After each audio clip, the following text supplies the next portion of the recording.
오늘은요 누가복음 21번째 시간입니다. 오늘은 제가 예배 끝나고 바로 이웃에 있는 드림향상교회에 선교 바자회가 있는데 그곳에 이제 커피를 타러 가기 때문에 또 이렇게 좀 시간이 좀 촉박하기도 합니다. 태국의 메솥이라는 지역에 선교를 돕기 위해서 이 교회에서 이 바자회를 여는데 거기에 불러주셔서 커피를 타러 갑니다. 그리고 다음 주에는 우리 교회 노방전도가 있죠. 그래서 오늘 본문 말씀이 또 예수님께서 제자들을 이렇게 선교와 전도의 여행으로 이게 보내시는 장면이라서 오늘 이 선교와 전도의 이 본질적인 부분에 대해서 함께 좀 알고 나가면 좋겠다는 생각이 들어서 이 말씀을 준비했습니다. 오늘 예수님은요 12 제자들 불러 모으시고 능력과 권능을 주시고 이 세상에 내보내시게 됩니다. 이 내보내시는 이유는 하나님 나라를 선포하고 복음을 전하기 위해서 이렇게 한 것이죠. 우리는 이렇게 나가서 하나님 나라를 선포하고 전하는 것, 그리고 복음을 또 전하는 것을 우리가 전문 용어로 선교와 전도라고 얘기를 합니다. 선교와 전도라고. 흔히들 우리들은 우리나라에서 국내에서 복음을 전하면 전도, 해외에서 복음을 전하면 선교, 이렇게 이해를 하고 계신 분들이 많이 계신데 사실은 그렇게 나눠지는 것은 아니고요. 장소가 중요한 게 아니고요. 국내에서도 선교를 해야 되는 것이고요. 또 해외에서도 전도를 해야 되는 것이죠.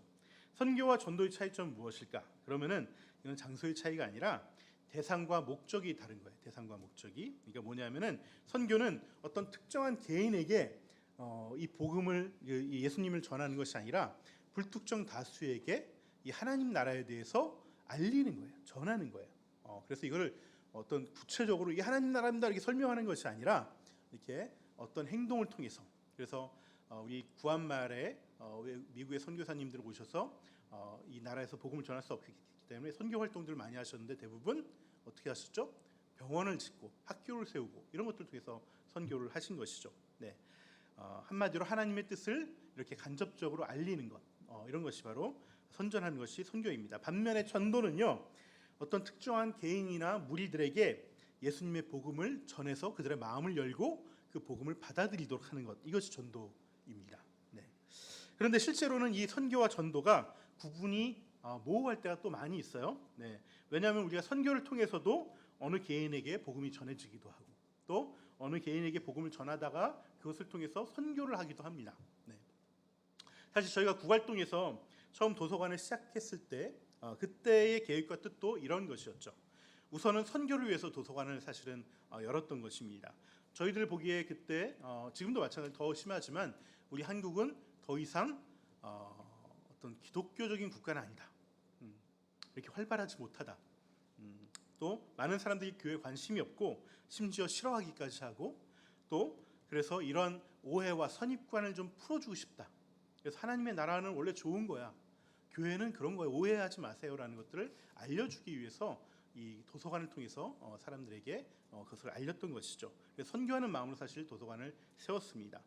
실제로 미국에서는 계속해서 요즘 나오는 선교 리포트가 뭐냐면은 한국을 이제는 선교 대상국으로 지금 다시 생각을 하고 있습니다. 선교하는 나라에서 선교 대상국으로 점점 되어져 가고 있다는 것이죠. 그래서 다음 세대라고 할 수 있는 특히 우리 아이들, 청소년들, 청년들 정말 교회를 한 번도 경험해보지 못한 사람들이 너무나 많이 있습니다. 그 교회를 어떻게 경험할까요?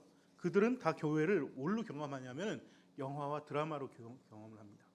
근데 대부분의 영화와 드라마는 교회를 아주 부정적인 것으로 그려내가고 있죠. 그러니까 교회에 대해서 잘 모릅니다. 오해하고 있고 선입관을 가지고 있는 것이죠.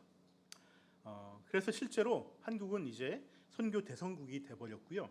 실제로 미국에서는 지금 한국 선교를 위해서 내 몸을, 내 인생을 바치겠다. 우리 구한말 때 우리 미국 선교사님이 우리 땅에 오셨던 것처럼 그렇게 재헌신하는 어떤 젊은 선교사들이 많이 나타나고 있습니다. 아무튼 저희도 이런 선교의 마음으로 이 도서관을 시작했습니다. 하지만 이 선교가 첫 번째 목적이긴 하지만 동시에 전도의 목적도 있었죠. 선교를 통해서 전도를 하고 전도를 통해서 선교를 하려는 것이었습니다. 그래서 오늘 본문에서 예수님도 이러한 뜻을 가지고 선교와 전도의 사역을 같이 가져가고 계셨던 겁니다. 3절을 보면 이렇게 나옵니다. 그들에게 말씀하셨다. 길을 떠나서는 떠나는 데에는 아무것도 가지고 가지 말아라. 지팡이도 자루도 빵도 은화도 가지고 가지 말고 속옷도 2벌씩은 가지고 가지 말아라. 이 말씀을 하십니다. 여러분, 이거는요 예수님의 선교 전략이었어요. 선교 전략. 뒤에서 제가 다시 한번 설명드리겠지만은 주님이 이렇게 선교와 전도 여행을 떠나라고 하시는 이유는 이러한 선교하는 모습을 통해서, 즉 아무것도 가지지 않는 모습을 통해서, 심지어 정말 자루는 지팡이를 얘기하는 겁니다. 또 빵과 돈과 옷도 여벌옷을 가지지 않는 이런 모습을 통해서 하나님 나라의 어떤 특성을 설명하려고 그렇게 하셨던 거예요. 또 반면에 4절에서는 이렇게 얘기하시죠. 어느 집에 들어가든지 거기에 머물다가 거기에서 떠나라. 이 말씀도 제가 다시 말씀드리겠지만은 전도에 있어서 어떤 전도를 해야 하냐? 관계 전도를 하라는 말씀이에요. 관계 전도. 네. 누군가 집에 방문해서 하룻밤 또는 그 이상을 묵는다는 것은 그 사람과 함께 저녁을 먹고 아침을 먹고 또 그 사람 집에서 며칠 동안 또 일정 시간을 같이 생활한다는 것이죠. 당연히 대화할 것이고 또 이야기할 것이고 그 삶을 통해서 그 사람의 태도를 보여줌을 통해서 또 관계를 맺고 그 속에서 복음을 전하라는 말씀입니다. 그래서 예수님이 보내신 이 선교와 전도 여행을 한마디로 설명하면 낮에는 그 마을에 가서 주로 병을 고치는 사역, 귀신 쫓는 사역을 통해서 하나님 나라가 도래에 있음을 알리고요. 그 다음에 저녁에는 한 가정을 통해서 그 가정에 머물면서 관계를 맺고 그 가정의 마음을 열어서 복음을 전하는 이러한 사역을 감당하게 한 것입니다. 그렇다면 오늘 이 본문을 통해서 우리에게 오는 질문이 무엇일까요? 그것은 바로 이 예수님의 선교와 전도의 모습을 통해서 오늘날 우리는 어떠한 태도와 모습과 어디에 방점을 찍고 이 하나님 나라를 알리고 또 영혼을 구원하는 전도의 사명을 감당해야 하는가라는 것이라고 할 수 있겠습니다. 제가 좀 말이 빠르죠? 죄송합니다. 제가 12시 40분까지 거기 교회 가야 돼서 좀 빨리 들으세요. 네. 네, 이 문제를 풀어가기 위해서 가장 중요한 것은 이 선교와 전도의 핵심이 무엇인지를 이제 알아야 돼요.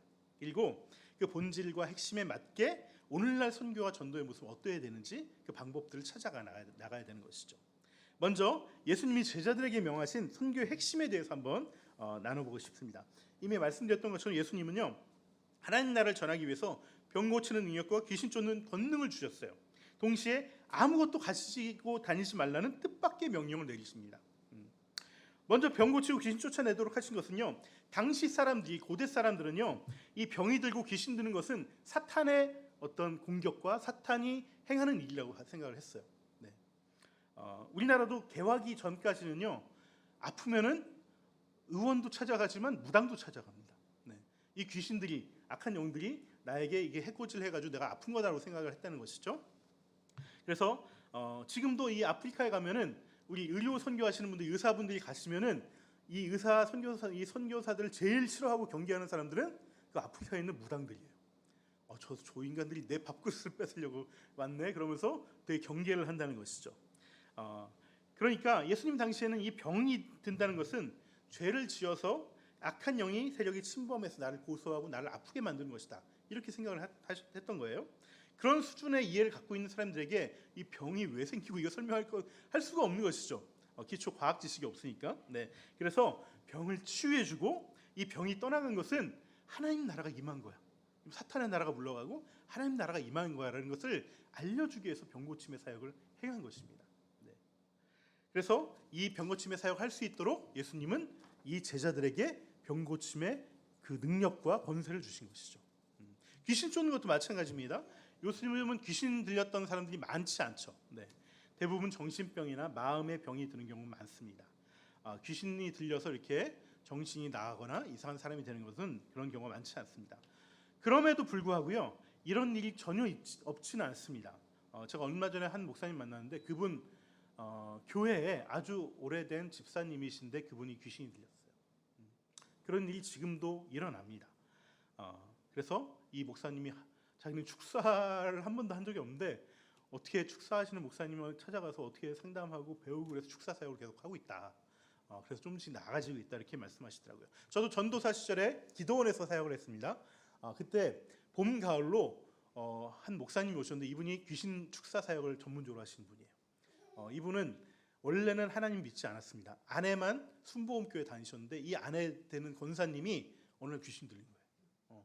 아주 그 엑소시스트처럼 목이 이렇게 돌아가요.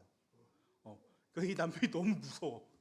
그래서 저녁에 막 그 교회 성도들 불러가지고 제발 기도해. 그때는 좀 괜찮아. 근데 이분들 집에 가고 나면은 혼자 바들바들 떠는 거예요. 그래서 이 아내를 어떻게 하면 막 기도하고 자기도 하다가 예수님 믿게 되고 그 은사까지 생기신 겁니다. 되게 신기하죠? 네. 그래서 제가 그날 그 기도원에서 보면은 이분이 오시면은 평상시에 멀쩡하신 분인데도 이분이 손을 대면은 귀신 소리가 나요. 그 안에 새로운 인격이 막 말을 해요. 이상 흉측한 목소리로. 그 안에 귀신이 있는 것이죠. 아무튼 이 귀신 역시 악한 영의 한 종류이기 때문에 이렇게 제자들이 귀신을 쫓는 것은 바로 하나님 나라가 임했다는 증거로 귀신을 쫓는 거예요. 사탄의 나라가 물러가니까. 이것을 알리면서 선교를 했다는 거예요. 하나님 나라는 이렇게 사탄을 물리치는 나라야. 그래서 너희들 가운데 평안과 안녕이 있고 건강이 있고 이렇게 온전한 정신으로 주님을 예배할 수 있는 것이 바로 하나님의 나라야라고 이렇게 하는 것이죠. 하지만 대부분의 성도들과 저와 같은 목사님들은 더욱더 이 본문이 조금 불편합니다. 불편해요. 왜 불편하냐면은 우리도 하나님 나라를 이렇게 전하고 선교를 하면 병을 고치고 귀신을 쫓아내야 되는데 그렇게 해야 되는데 실제로는 그걸 잘 못하거든요. 그걸 잘 못합니다. 네. 요즘 귀신의 역사는 별로 없지만 적어도 치유 역사는 일어나야 되는데 사실 이게 자신이 없거든요. 네. 그렇습니다. 솔직히 저도 치유에 잘 이렇게 은사가 있는 것 같지는 않고요. 이게 자신이 있지는 않습니다. 제가 손을 얹고 기도를 하면은 싹 씻은 듯이 딱 그 자리에서 병이 쫙 나오면 얼마나 좋겠습니까? 네, 그것을 위해서 저도 많이 기도했습니다. 근데 그런 능력이 전혀 나타나지 않습니다. 네, 전혀 나타나지 않고요. 물론 그렇다고 해서 내가 기도했는데 더 악화된다 그런 적은 없습니다. 네, 조금씩 나아지는데 이게 드라마틱하게 나아지지는 않는 것이죠. 그 자리에서. 그래서 이게 나아지긴 했어도 이게 약을 먹고 난 것인지 네, 기도 때문에 난 것인지 확실하게 이게 서로가 확신할 수가 없는 것이죠. 네. 그래서 이 말씀을 대할 때마다 마음이 좀 불편한 것이 있습니다. 하지만 이렇게 마음이 불편한 것은 사실은 우리가 하나님 나라의 선교의 본질을 잘 모르기 때문에 이런 불편함을 갖는 것이에요. 우리가 이런 치유의 이야기가 불편한 것은요, 하나님 나라의 선교를 나의 능력과 관점에서 생각하기 때문에 그런 것입니다. 이렇게 생각하는 이유는 사실 이 시대가 개인의 능력을 매우 중요시 여기고 강요하는 문화가 있기 때문에 그래요. 너 이거 할 수 있어? 그래, 넌 성공한 사람이야. 너 이거 할 수 없어? 너 그동안 뭐 했냐? 그런 능력도 없이 어떻게 살아가려고 그래? 이게 암묵적으로 사회가 우리에게 요구하는 질문이거든요. 그래서 그 사람 개인의 능력으로 사람을 판단하고 그 사람의 성공 여부를 판단하는 것, 이 문화 속에서 이 거짓된 사실 이런 것을 성경에서는 뭐라고 얘기하냐면 허탄한 신화, 거짓된 신화라고 얘기합니다. 이 거짓된 신화에 우리가 세뇌되어 살아왔기 때문에 그래서 이런 능력주의 문화가 세상에서뿐만 아니라 신앙에도 침투해서 이런 특별한 어떤 능력이 있어야 한다고 생각하고 이런 특별한 능력이 없으면 내 신앙이 좀 문제가 있다라고 생각하고 또 사역자로서 내가 뭔가 좀 부족하지 않나? 이런 또 자격지심을 갖게 되는 것이죠. 하지만 오늘 말씀은요, 제자들이 할 수 있느냐 없느냐의 차원이 전혀 아니고요, 예수님이 주권자이고 예수님이 제자들에게 능력과 권세를 주셨기 때문에 제자들이 이 일을 할 수 있었다는 것이 핵심이에요. 결코 제자들의 능력이 뛰어나고 신앙심이 뛰어나서 이런 사역을 감당할 수 있었다는 것이 아닙니다. 12명을 불러내셔서 보내신 분도 예수님이시고요, 병을 고치고 귀신을 쫓는 권세를 주신 분도 예수님이십니다. 아무것도 가지고 다니지 말라고 하신 분도 예수님이에요. 하나님 나라의 선교에서 가장 본질적인 부분은 예수님을 나의 주권자로 받아들이는 그 마음이에요. 그 자세예요. 그래서 선교에 있어서 가장 중요한 핵심은 그분이 주시는 대로, 그분이 살라는 대로 그 살 마음을 가지고 살아가는 것이 가장 중요한 것입니다. 그래서 선교에 나설 때 지팡이도 가지지 말고 빵도 돈도 또 여벌옷도 준비하지 말라고 하는 것은 내가 준비하고 내가 가진 것으로 하지 말라는 것이에요. 주님이 주신 것으로, 내 재능이 아니라 주님이 주신 은사로 그 선교를 감당하는 것이 이 하나님 선교의 핵심입니다. 저에게는 주님이 주신 은사와 또 세상을 아버지의 마음으로 긍휼히 여기는 마음, 이것이 있으면 되는 것입니다. 무엇보다도 이렇게 아무것도 가지지 말고 가볍게 나서라는 말씀은요, 그 모습을 통해서 하나님 나라가 이 땅에 긴박하게 임했다는 것을 상징적으로 보여주는 모습이에요. 무슨 말이냐면은 하나님의 지금 구원 열차가, 하나님 나라가 이 땅 가운데 당신 앞에 와 있는데 당신 탈 거야 말 거야? 어떻게 할 거예요? 이제 이 시간 떠나가면 당신은 못 타요. 또 언제 이것이 올지 몰라. 언제 이 하나님 나라가 당신 앞에 펼쳐질지 몰라. 그러니 당신이 결정해야 돼요. 우리도 지금 짐도 못 싸고 이렇게 헐레벌떡 온 거예요. 이거 놓치면 우리가 인생 가운데 또 언제 이 기회를 만날지 모릅니다. 그러니 결심하십시오. 결단하십시오. 이것을 얘기하기 위해서 이러한 아무것도 가지지 않는 모습으로 선교 여행에 나서게 했다는 것입니다. 이것이 핵심입니다. 특별히 누가는 2절에서 하나님의 나라를 선포했다고 기록했는데, 이 선포했다는 말, 이 케리소라는 헬라어는요, 어떨 때 쓰는 거냐면 전쟁이 발발했음을 알렸을 때, 포고문을 열렸을 때. 전쟁이 발발하면 어떡합니까?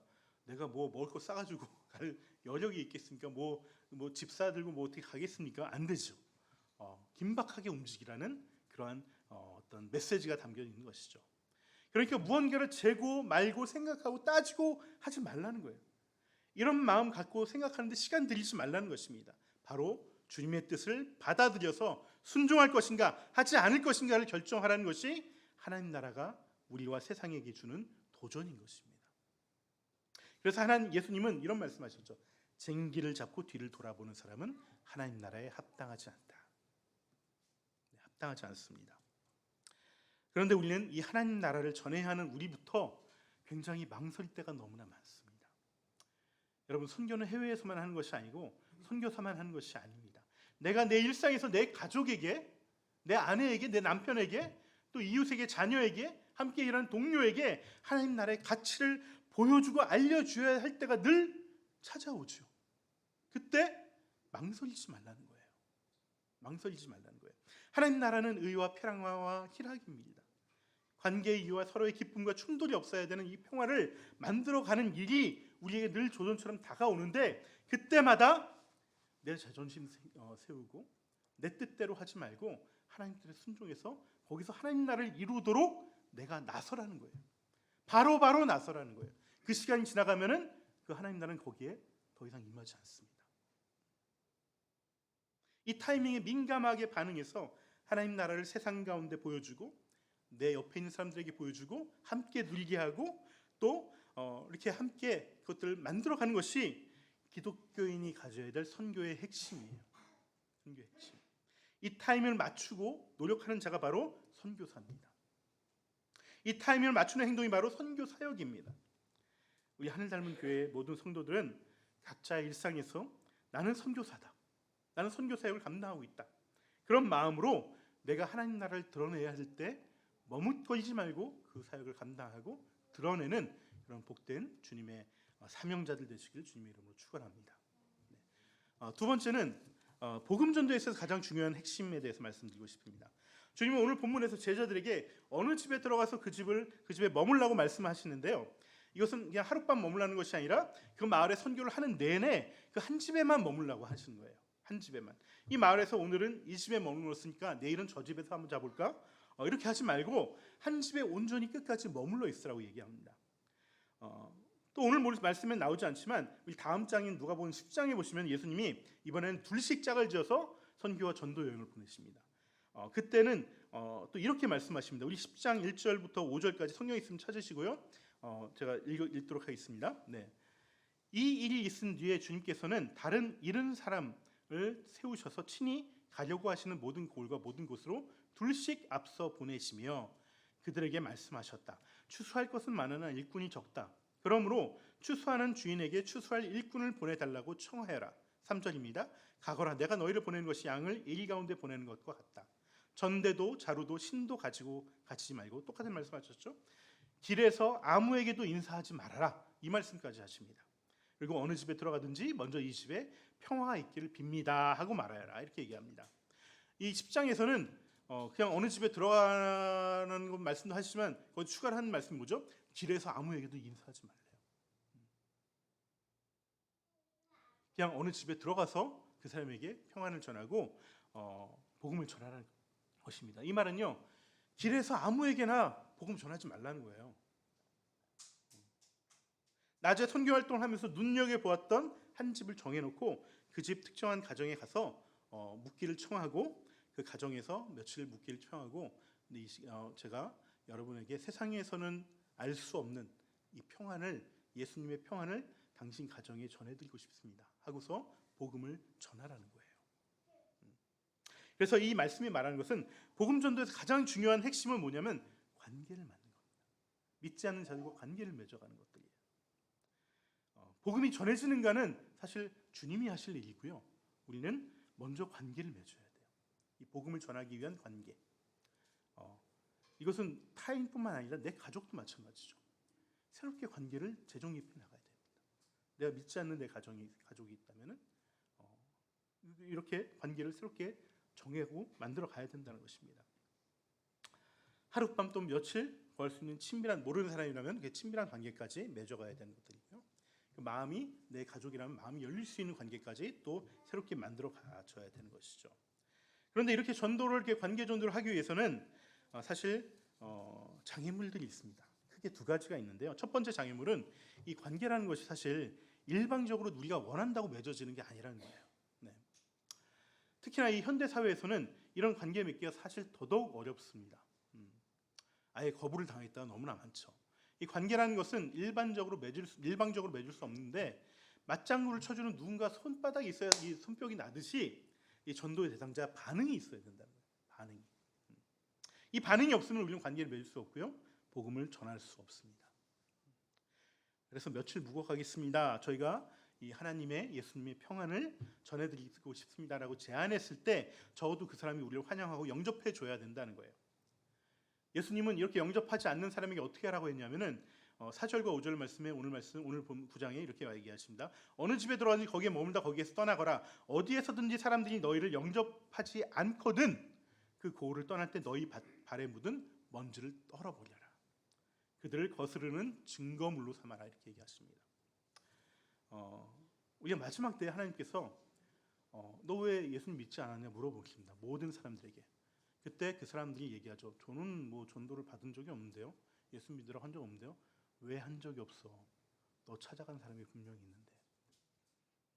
그 말씀을 하기 위해서 이 증거물을 쌓으라고 얘기하시는 거죠. 특히 발에 묻은 이 먼지를 떨어버리라는 것은요, 그 사람을 이방인 취급하라는 거예요. 유대인들은요, 이방 땅에 가는 것을 굉장히 좀 안 좋아하고, 이방 땅에 가면은 그 땅에 먼지만 내 몸에 묻어도, 발에 묻어도 부정탄 거라고 생각을 합니다. 그래서 어쩔 수 없이 외국에 여행하고 돌아오기 전에 발에 있는 먼지들 다 떨고 이게 옵니다. 네. 이 얘기는 뭐냐면 이 사람이 받아들이지 않고 영접하지 않는다는 것은 이 사람은 하나님 나라의 백성이 아닌 이방인이구나라고 인정하는 그런 상징적인 모습을 보여주는 것이죠.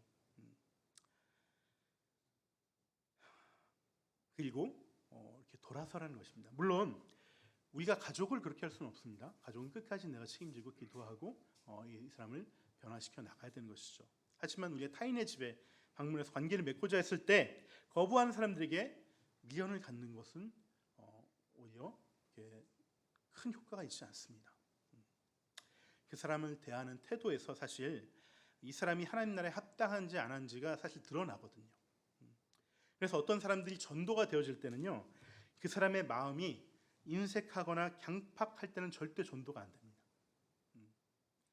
어느 날 말씀을 전해드리고 눈물 뚝뚝 흘리면서 저 예수님 믿을게요. 이거는 현실에서 거의 일어나지 않습니다.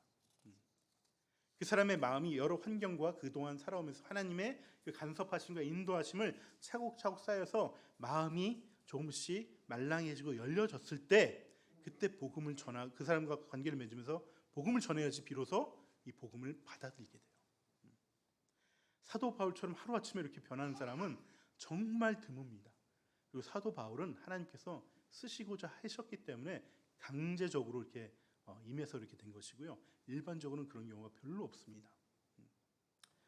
하나님께서 오래전부터 그 마음에 일을 하시고 그 일하심이 그 사람도 알게 모르게 조금씩 뭔가 감동되고 뭔가 마음에 스며들면서 그 하나님의 일하심에 마음이 열려져 있는 사람들, 그 사람들에게 복음을 전하면 그 사람이 탁 하고 복음을 받아들이게 되는 것이죠. 우리가 가족은 사실 오랫동안 이 마음을 하나님과 함께 그 작업을 해야 되는 것이에요. 그래서 우리가 관계를 억지로 맺으려고 해서도 안 되고요. 관계가 맺어지지 않으면 아직 이 사람 때가 되지 않았구나. 시간을 아끼셔야 됩니다. 그냥 기도하시면 됩니다. 구태여 매달리지 않으셔도 됩니다. 여러분, 복음은 절대 구걸하는 게 아닙니다. 그 정도로 값싼 것이 아니에요. 그 사람의 생명이 달린 문제인데 이 사람이 애달파야 되는 거예요. 이 사람이 애달아야 돼요. 내 생명의 문제인데 내가 거기에 매달린다고 되는 것이 아니라는 거예요. 그래서 계속 기도하시면 되고요. 그렇게 정리를 하시는 게 좋습니다. 두 번째, 이 관계는 몇 개 좀 장애물이 있는데 사실은 요즘은 누구 집에 이렇게 두들겨서 저희 하룻밤 묵어가도 되겠습니까? 이렇게 얘기하면은 바로 경찰서에 신고가 들어오겠죠. 네, 이렇게 할 수가 없습니다. 네, 그래서 요즘은 방문이 아니라 사실은 초대를 해야 돼요. 초대에 응한다면은 이것은 오늘 말씀에서 그 집에 전도자가 들어가는 것과 마찬가지 상황이 벌어지는 거예요. 그래서 성경적인 전도 방법은 관계를 맺기 위해 가정과 목장으로 초대하는 것이지 교회로 불러오는 것이 먼저가 아닙니다. 어제 저와 전도사님이 드림향상교회에 가서 예수 영접 모임을 같이 참여하고 왔습니다. 그 자리에 가보니까 5명의 형제분들이 예수님 영접하겠다고 이렇게 자리에 와 있는데 두 분은 다른 교회 다니다 이 교회 오셔서 다시 한번 이제 그 예수님 다시 영접하는 것이고, 세 분의 형제분이 중년이 한 분 계시고 40대가 한 분 계시고 그다음에 20대 초반에 청년이 한 분 있었는데 그 청년이 되게 귀하더라고요. 뭐냐면은 이 청년은 초등학교 때부터 그 옆에 목자분이 같이 앉아 계셨는데 목자분 집에 목장에 계속 왔어요. 혼자. 아파트에 살고 있는 초등학생인데 너 우리 목장에 한번 와보지 않을래? 딸 친구인지 아닌지 모르겠어요. 그 얘기 말씀 안 하셔서 모르겠지만 이분은 딸만 둘이신데 이 아이한테 오라고 해서 이 아이가 초등학교 때부터 목장에 왔어요. 근데 매주 빠지지 않고 계속 오는 거예요. 이 아이가. 근데 이 아이가 중학교 올라갔는데 올라갔을 때 어떤 일이 벌어졌냐면 이 아이가 용인 살다가 일산으로 이사를 갔어요. 일산으로 이사 갔는데 방학 때만 되면 또 와요. 목장에. 계속 오는 거예요. 고등학교 때만 잠깐 좀 못 오고 뭐 방학에 한 번 정도 오고, 그리고 대학교 들어와서 이제 다시 용인으로 이사 오니까 다시 목장에 오고 이제 예수 영접 모임에 참여하게 되고 이제 세례를 받기로 했다, 이렇게 얘기를 하더라고요. 제가 그 얘기를 듣고 정말 너무나 감동이 됐습니다. 야, 지금 시대도 이렇게 예수님 이야기에 관심을 갖는, 오랫동안 목장에 찾아와서 이렇게 전도가 되어지고 세례를 받는 젊은이가 있구나. 너무나 감동적이었어요. 사실 그 목자님의 헌신도 대단하죠. 오랜 시간 동안 이 아이를 자기는 내 아들처럼 이렇게 매주 부르고 또 와서 또 먹이고 기도해주고 그 일을 한 것이죠.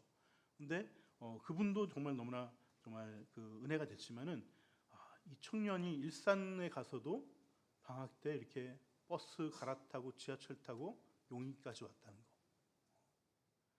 대단한 것이죠. 사실 이 정도 반응이 필요해요. 물론 이 정도까지는 아니더라도 예수 믿는 사람들은 이런 반응을 비슷하게는 해야 됩니다. 이게 안 되면 그 사람은 예수 믿을 마음이 전혀 없는 거예요. 그 억지로 생겨지지 않습니다. 신앙은 주님의 은혜에 대해서 내가 거기에 반응하는 것이기 때문에 그렇습니다. 반응이 없다면은 그거는 사실은 신앙이라고 할 수 없지요. 그래서 이러한 반응이 반드시 저는 아직도 있다고 생각합니다. 그것을 위해서 우리가 찾고 두드려야 되는 것이죠. 오늘 본문을 보시면 중간에 분봉한 헤롯 이야기가 갑자기 뜬금맞게 들어오죠. 네. 이것은 하나님 나라 선포되고 복음이 전해지는 것을 보고서 헤롯 같은 사람도 지금 반응을 하고 있다는 거예요. 헤롯 같은 사람도 나도 예수님 만나보고 싶다, 이 마음이 든다는 거예요. 우리가 전도를 했을 때 전도가 되는 것은 이 사람이 예수님을 만나보고 싶은 마음이 들어야 되는 거예요. 이게 아니면은 우리가 억지로 매달린다고 되는 게 아닙니다. 그냥 기도하시면 됩니다. 기도하시면. 그래서 저희가 이제 7월 3일 날 날짜가 정해졌는데 이 동백으로 이사를 오게 됩니다. 동백으로 이사를 오게 되는데 정말 우리 가진 것 하나도 없지만 하나님의 은혜로 평수가 넓어졌습니다.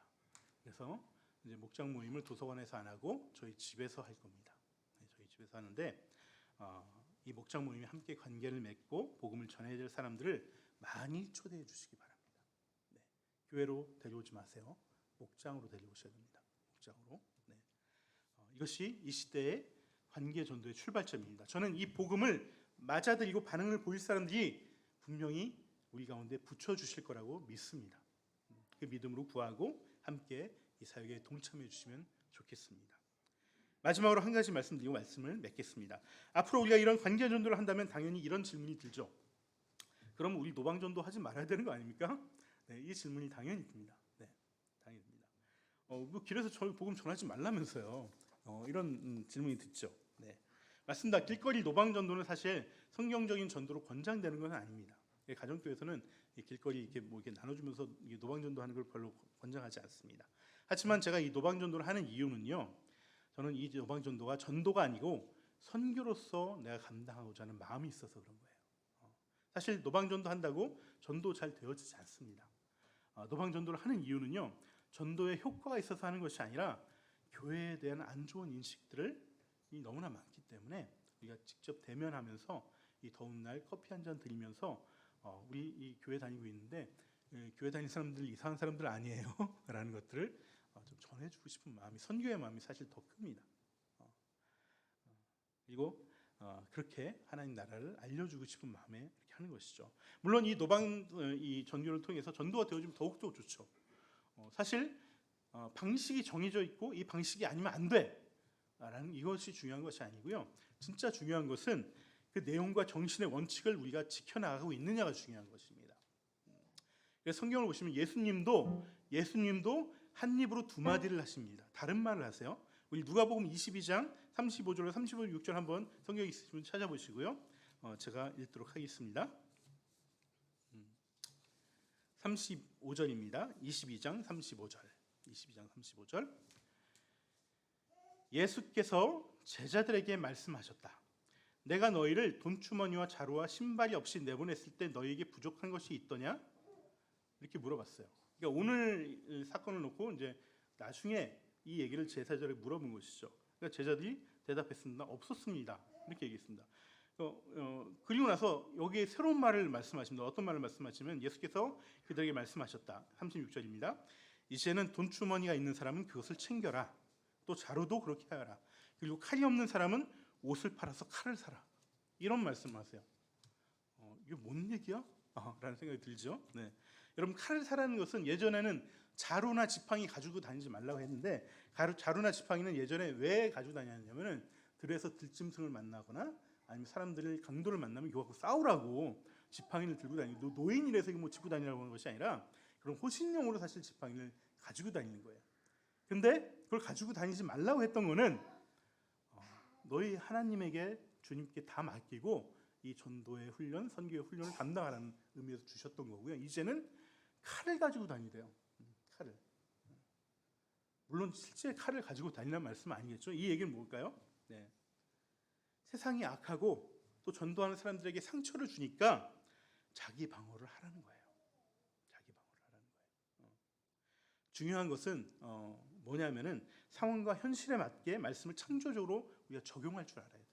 하지만 이렇게 왔다 갔다 적용하면은 그건 사실 원칙이 없는 것이고, 원칙은 지켜야죠. 그 원칙이 뭐겠습니까? 관계 전도를 하는 것이에요. 그래서 우리가 노방 전도를 하지만 그냥 이 쪽지만 나눠주는 것이 아니고 그분의 연락처를 따오죠. 그래서 그분에게 문자를 보냅니다. 그리고 연락을 합니다. 물론 답변이 없습니다. 그러면 이제 접어야 되는 것이죠. 근데 거기서 답변이 오면 또 그분과 관계를 맺어가면서 전도를 하는 것이죠. 네. 그래서 오늘 말씀 결론은 이것입니다. 우리 주보를 같이 한번 볼까요? 주보. 네. 주보. 네. 맨 밑에 우리 결신과 헌신에 대한 주제가 있습니다. 한 주간 하나님 나라의 그 긴박성에 발맞추어서 선교의 삶을 살아가자는 거예요. 하나님 나라를 드러내야 될 때 내 자존심 앞세우지 말고, 내 뜻 앞세우지 말고, 그 긍휼함으로 사랑을 전하고 평화를 전하고 의를 전하고 관계의 맺음을 전하고 또 기쁨을 전하자는 것이죠. 그것이 내 아내일지라도, 내 남편일지라도, 내 자녀일지라도, 또 이웃과 동료일지라도 그것들을 전하자는 것입니다. 두 번째는 한 주간 이웃과 관계 맺기를 통해서 전도의 삶을 살아가자는 거예요. 저 사람 예수님 믿으면 좋겠다. 그런 사람이 있으면은 뭐 한 번 인사라도 더 하고, 뭐 하다못해 뭐라도 좀 갖다 주고 얘기 한 번 더 하고 그러면서 관계를 맺으면서 전도를 하자고 이렇게 결단하자는 것입니다.